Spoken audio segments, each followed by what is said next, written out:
Hi, in this quick video, let's see how to recover saved passwords in Google Chrome. Let's open Google Chrome, and in Google Chrome, please navigate to right top of your screen and go to these three dots. Once you will click there, please head to Settings.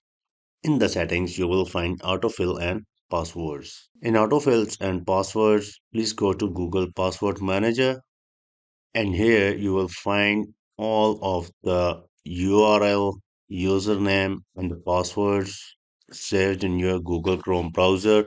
Once you click on any passwords, this will ask to give your computer PIN or password. Providing a PIN is the default securities that secure your password here, and after providing PIN, you will get your username and password details.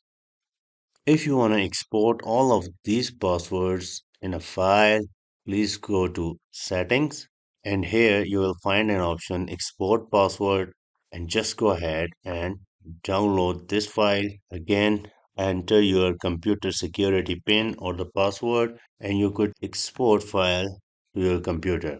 The next important thing I want to tell you that if your passwords are getting synced to your Gmail account after installing a Google Chrome browser, just click on here and click on Sign in Google Chrome.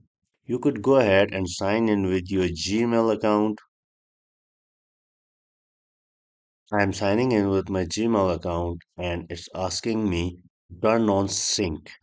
Backup your stuff and use it on any device. So yes, I want to turn this on. And if my passwords were getting synced on my old computer in my Gmail profile, those passwords will get synced here to this computer. So keeping your Gmail always synced with your Google Chrome browser is very beneficial. You can get your password history on any device where you get log in with your Gmail. So that's it about today's quick video. Thanks for watching and don't forget to subscribe ITeePK. Bye.